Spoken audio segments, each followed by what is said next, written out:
Is it rich when Sammy the Bull says that you should feel bad for putting people in prison when he got immunity for putting everybody in prison?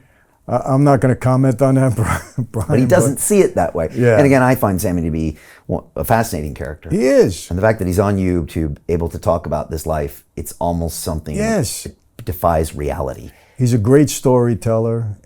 He's kind of a charismatic guy in his own way. And he's likable. People say, oh, Michael, he's still a likable guy. I like him. Right. I like him a lot. And, like I said, I think we'll do some more things together. The other thing I think you reminded him of was, Sammy, you got immunity for everything that you talked about. And so you did it. I'm over here and I did, talked about these specific things I did. We're like two opposite sides of the spectrum of where we are from a legal perspective and everything else. Yes, but Brian, I don't have immunity for any of that. Nothing. I can't, whatever I did, I can't, there's certain things I won't talk about.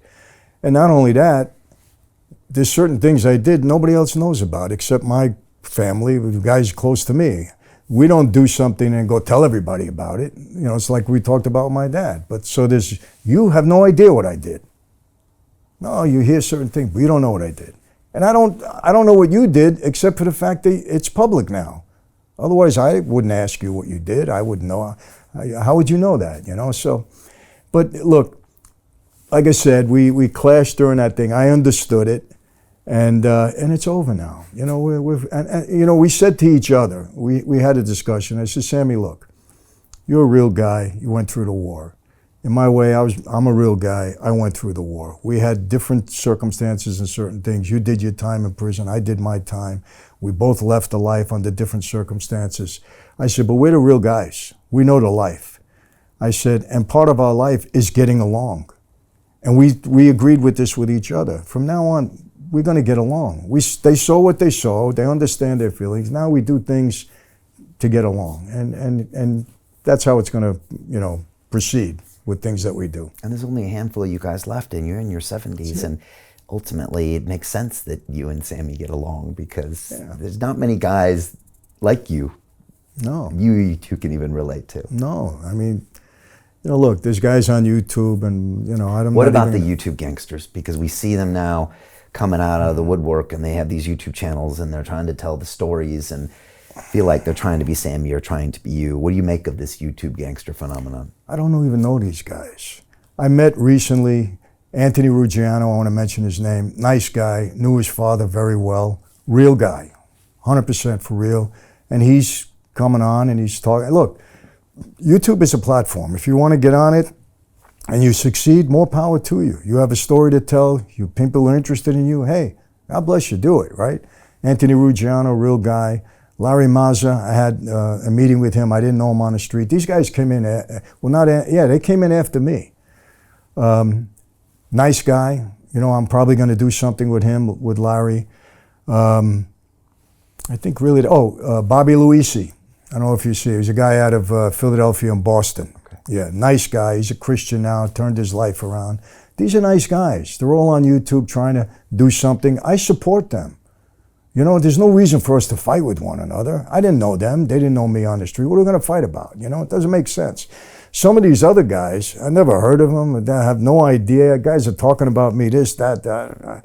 You don't pay attention to that, Does it ever shock you that you came from a world of omerta and now it's the world of YouTube where everyone tries to talk about all the stuff they used to do, whereas before you'd have to have a wiretap and 20 agents to get one of those things, and now everyone seems to tell stories publicly. You must look at that and think the whole world's off its rocker. Yes, absolutely. Who would have thought? I never predicted that I would be on YouTube, Sammy on YouTube. Who ever knew this, And again, it just happened. It wasn't like, okay, at least in my case, the reason I got on YouTube, because during the pandemic, I lost 42 or 43 speaking dates were postponed. So I'm home now for the first time in 20 years. I'm not traveling, doing every other week. And I'm actually enjoying it. My wife and I, we got to spend more time together. It was nice. And then my team said, well, Michael, what are you going to do? I said, I don't know. Why don't you start a YouTube channel? YouTube? For what, right? I never even looked at YouTube that much. And somebody had started a channel for me 7 years ago. I never even went on it. My own channel. I never did anything on it, Brian. Nothing. I said, I don't want to be a bother with YouTube. And then we did it, and we got very fortunate. You know, people were attracted to it. And so now we continue it. But I learned one thing, and I think you'll know this, Brian. YouTube is the major platform in the world. I mean, I get noticed in airports now, everywhere. And I did a lot of stuff in my life, but YouTube, entirely different. Yeah, it's the second largest search engine in the world, owned by the largest search engine in the world. Again, you know, I'd argue one of the great rackets in the world, and they have all the eyeballs. And yes. People love a real experience on YouTube, and they love to make personal connections. And I used to say 10 years ago when I started, and I think I mentioned this to your wife when she was here, I used to say we don't really know what YouTube is.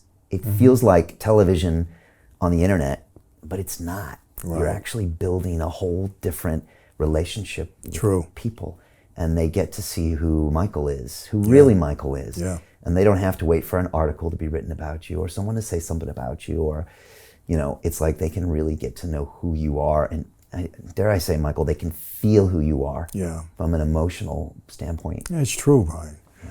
You know, and you know, look, I have a lot to tell through my time there, but, you know, what I try to do is, it's not all about, they want to hear mob stories, I get it, but it's also how you relate life to, look, we all come from a different perspective in life. My perspective still comes from a mob life, because it was so much a part of me, my mentality and everything else, so I could talk about things coming from that perspective.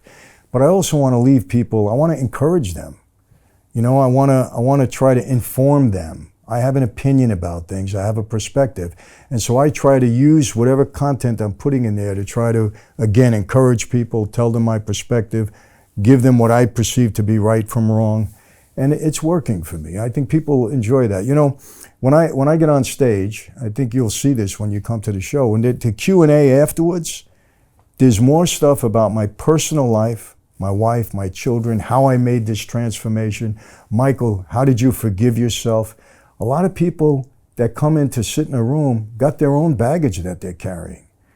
And it's very powerful when people understand, after they hear the story, that I was able to come out of a very bad situation and survive and prosper in a way.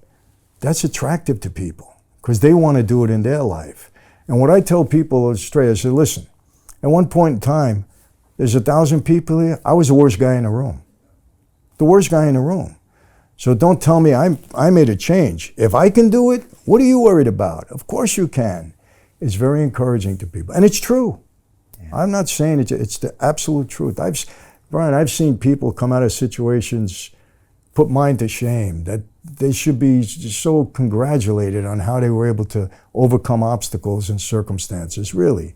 You know, to me, to others looking at me, it's like, wow, Michael, and I understand that. But to me, looking at others, I'm in awe. So a lot of people have been able to do this. You got to be determined. You got to surround yourself with the right people. And for me, it's a faith God thing. I believe God has had a different plan and a purpose for my life. Made that very clear.